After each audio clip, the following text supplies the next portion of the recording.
Hello everyone, I'm back with another video, and in today's video we have an Asus laptop.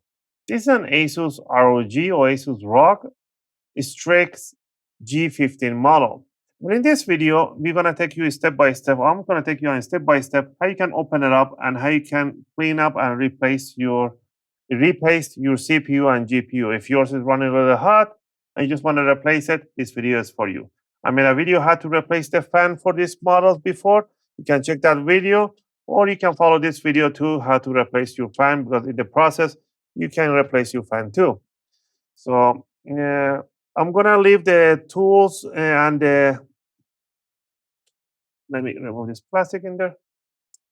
I'll leave in the video description the tools that I'll be using and everything that you need to do this service.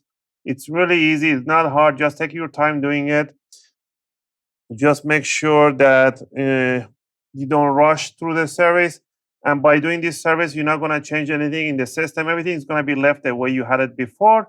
It's just pretty much service, plug it back in, and wait 1 minute for the motherboard to do a mem check, because we're going to be disconnecting the battery, and it's going to work fine.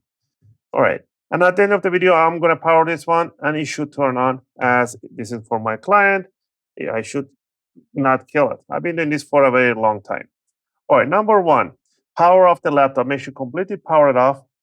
Tool number one, a good screwdriver set. I'll recommend you guys get the iFix screwdriver set, as they have all the bits that you need for your servicing. These are made out of the S2 class steel bit. These are really tough in steel. You're going to be using a Phillips number one. And we are going to, if you get a Pro set, they will include you with an opening tools and some tweezers and stuff like that. If not, for the opening tool, grab yourself a metal guitar pick. These are really handy to opening cases and covers. A plastic spatula, a curved or straight tweezers, and you need one sheet or 2 sheets of the workshop towel. And the reason I say use a workshop towel, don't use any other microfiber towel, it's for the next one. We're going to be using 98-99% isopropylic or isopropylic alcohol. Don't use anything under 98, as it will contain more water, and you don't want water near electronics. The reason for a workshop towel is, as soon as you put an alcohol on top and you try to clean up the CPU, GPU, which has a tiny capacitor, this will rip apart and will prevent damaging the component. That's why I use this one. Now, next is a good thermal paste. And the one that you can use, I would recommend, is a PTM 7950. These are really good, and these are the ones that actually put from the factory. And again, if you don't want to go with this one, you can go. These are phase change. That means when the laptop is cold, it will harden. People think it's dried out. No, it's called a phase change, thermal phase changing. When it heats up, it just goes like a pasty substance. So you can go with this one, or if you want to exaggerate a little bit, you can go with thermal grizzly. Or if you want to go paste, you can go with whichever paste that you prefer, which has to be a good brand. Don't go with any non-brand thermal paste. Or you even can go with an Arctic MX4. All is fine. In this case, my client wants to try the Arctic MX4. You can go with a new one with MX6, again, which is okay too. Or in case, actually, instead of Arctic MX4, I'm going to try this one and see how it results with this one, Thermal Right, I guess. I don't know how you pronounce this one. But again, the choice of your thermal paste, up to you. I recommend Thermal Grizzly or PTM 7950. All right. With all this on hand, let's get into it. Oh, again, you need a soft toothbrush to clean the fan. But the fans on these ones are new, but you'll need a fan to clean the dust, mesh, and stuff like that. Let's get into it. On bottom of the laptop, you're going to see a whole bunch of screws. There's 2 types of screw, 2.5 types of screw, the short one and the long ones. But in the short screws, the one on the corner front, this one, as soon as you unscrew this one, you're going to see that it's just hanging right in there, just wiggling right there. It's not coming out. I see so many people in the comments say, I pulled it out like real hard. Let me pull this one out. They pulled it out and it just came out. So what do? Just pop it back in. Because this screw is not supposed to come out all the way. It's supposed to come halfway up and stay right there. because it has a little C-lock on it. The C-lock will prevent the screw coming out entirely. So if you pull it out, just pop it back in. And the rest of the screw in the front end, these are the short screw. They should be the same size as this one. But this screw, they have threads all around, all the way to the back end, unlike this one. Okay? So we're going to remove the short screws. We're going to keep it in one pile. And the long screws are the one in the side, mid, and the other side. These are the long screws. Also, if you guys like my videos, if you find my videos helpful and helping you guys out, you can support the channel by clicking the like and subscribe. I'll greatly appreciate it. It helps and motivates me to make more videos, take requests, and answer your questions in the comment area. All right. And at the back, the corner ones are the long ones, and the back mid, these are the short ones. I'm missing one screw in here. I think the client lost it. So I'm going to remove the longest screw that I know, which is in this corner. And the short ones are the same size as the front one on the back. So what happens if you put a long screw in the short screw here? It's just going to pop out from the other side, and it can damage the screen or break the screen. All right, once we remove all the screws, you want to grab the opening tool. You want to start from the front end. You want to pop it right there, and you just want to twist it. And you want to hear those click sounds. That's what you want to hear. You want to go to the sides. Go here. There's a tiny step that goes down. Pop it up through here. Go to the back corner by the grill. Go all the way here. Pop it out. Now, this part is very important. You want to put it down. You want to grab from the back side. Bring it up from the back side. It's slowly like this. And then you want to see these two flex cables. If you grab it from the front, you yank it up, you're going to break this cable. And the RGB light in the bottom case is not going to work. Now, we are going to disconnect this cable connector here. From this side in here, there's a white latch. You want to lift it up 90 degrees upward. And then you want to slide this flex cable towards the fan. Same thing in here. 90 degrees up, you slide it back. You can take it outside and clean it up. It's kind of dirty. All right. First thing first, we want to disconnect the battery. What you want to do, you want to push this latch towards the fan about 0.5 millimeter, just like that. Then you want to use a spatula. From the red side, which is the positive side, you want to put it right in there. And you want to lift it up gently. And it should disconnect itself. Always disconnect from the positive side upward. All right. Next, now we have disconnected the battery. We are going to go ahead and remove the heatsink. There's 4 screws on the CPU and 4 screws on the GPU. Go ahead and remove them.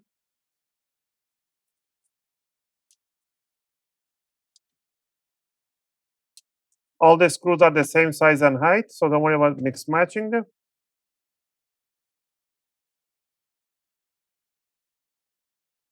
There we go. Once you remove them, you can grab the heatsink from the mid neck here and gently pull it up. It's going to bring it up. It's like there's a tiny gaffer's tape in here. You want to remove it. And there we have it. Now, this laptop uses a liquid metal on the CPU and a thermal paste on the GPU. And the reason I don't like a liquid metal in these laptops, it's because it gets pushed out to the side and there is no contact in here. It's dry, bone dry in here, and you can see it right there. That's why it overheats. Overheating happens really fast, really quickly. That's why I don't like the liquid metal. That's why I like cleaning this one and put a thermal paste instead. The liquid metal has a really good conductivity for the heat transfer, but the pressure is so much in here that it pushes the liquid metal away from here, and that's why you get a horrible, after 1 or 2 weeks or 3 weeks of really heavy use, this is what you're going to be left with. That's why we're going to clean that one, and we're going to apply thermal paste. The rest of the component around here, they have something called a thermal, it's not a thermal paste, it's a thermal putty or thermal gel. You can grab a thermal gel, and you can add a group of the thermal gel over. Don't put a thermal paste where the thermal gel goes, and it will squish itself. to the correct size. But in this case, I just called the client and they want to preserve the liquid metal in here for whatever reason they have. So we're just going to reapply a little bit of liquid metal in there. So we have we clean that part in there. So we're going to first clean up the GPU, grab a little alcohol.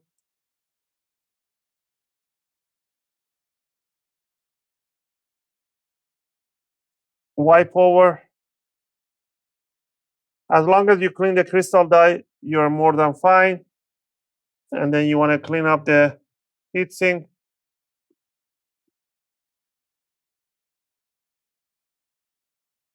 What I usually do, I don't touch the. Move this one here. Move this one. I don't like touching the thermal putty because the thermal putty, when they're pushed down, they're in the correct size. Don't touch them. Just put them back again, and it's gonna be fine. The thermal putty lasts many years, so they don't need to be replaced. Just replace the thermal paste, and that's it. But if you want to go clean up the thermal putty, you can go with a spatula. Just scrub it up as much as you can. Just apply a tiny ball spheres on top of the new ones and squeeze it down once you put the heatsink. That's it. But again, there's no need for that. All right, to spread the liquid metal, what we're going to do, we're going to grab a Q-tip. You want to make sure Q-tip is not really, so it's really stiff. And what we're going to do, we're going to grab a liquid metal from the corners in here. And we're going to bring it over and we're going to squeeze, just rub it until you clean up that black spot. You see? Flip it over.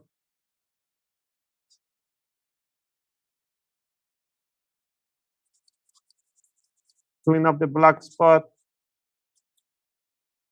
And it's ready to receive the new liquid metal. Now we're going to do the same thing in here.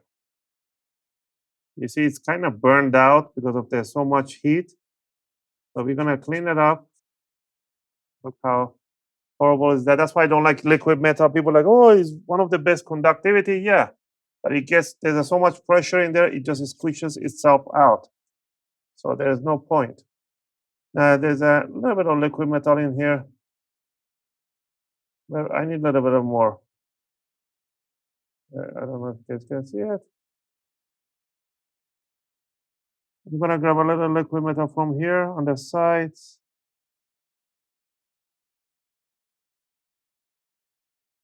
Here, I have a liquid metal in here.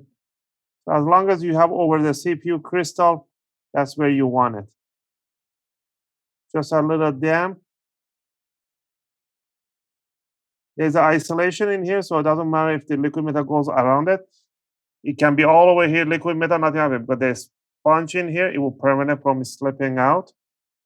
So just grab it from the sides and just damp it in the middle, right there. So let me show it to you guys. You see? There's the liquid metal. Don't worry about the liquid metal. On this part, there's a capped on tape. So it's nothing going to happen. Sometimes many laptops we open and there's a whole bunch of liquid metal all around in here. That's fine. As long as it doesn't cross over this gray part. All right. Once we have that one in there, we're going to apply 1 drop of thermal paste on this one. Just a little more.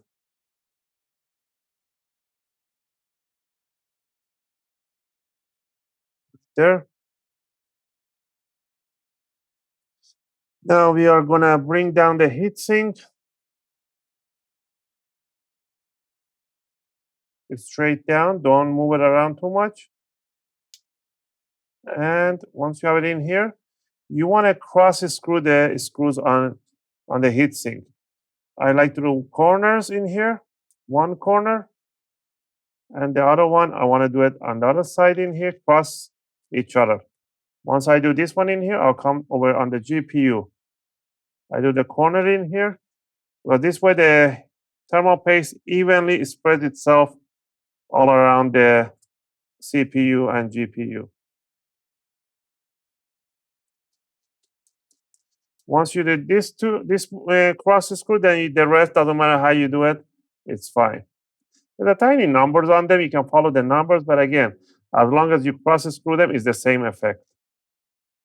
People are like, oh, you should follow the numbers. The numbers trying to tell you you're supposed to cross screw them, not to do anything else.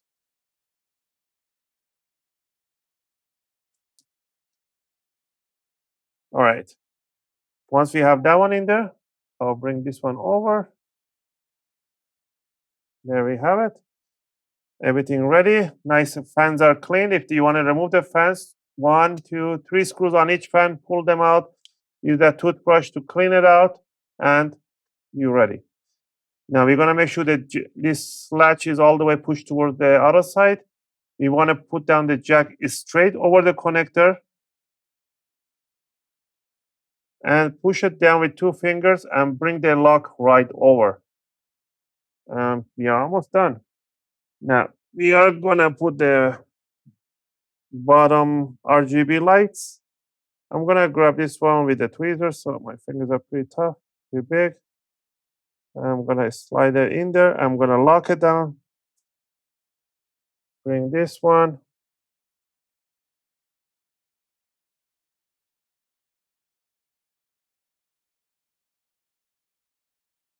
Slide it in there.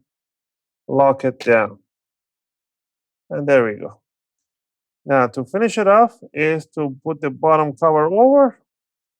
Push the corners down. The back side, you want to hear those nice big click sounds. And put the bottom screws all over the place. Remember, the longest screws goes in the back, in the corners. I'm missing one. And the longest screws goes in the side and one in the middle. And the shortest screws goes in the front end of the laptop. And that weird screw that you removed goes in a short, goes in the corner. So once I put those ones in there, I'll put this half a screw right through here, and then the short one. And now I'm going to power it on so you guys can see it does power on with no problem. Because we disconnected the battery, it might take up to 1 minute, or I'm not going to fast forward this part so you guys can see how long it takes, so you guys don't panic. It does take to power on the laptop.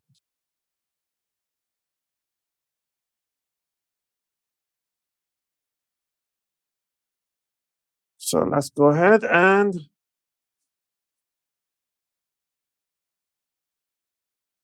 turn it up and press the power on. Light goes on and nothing on the screen.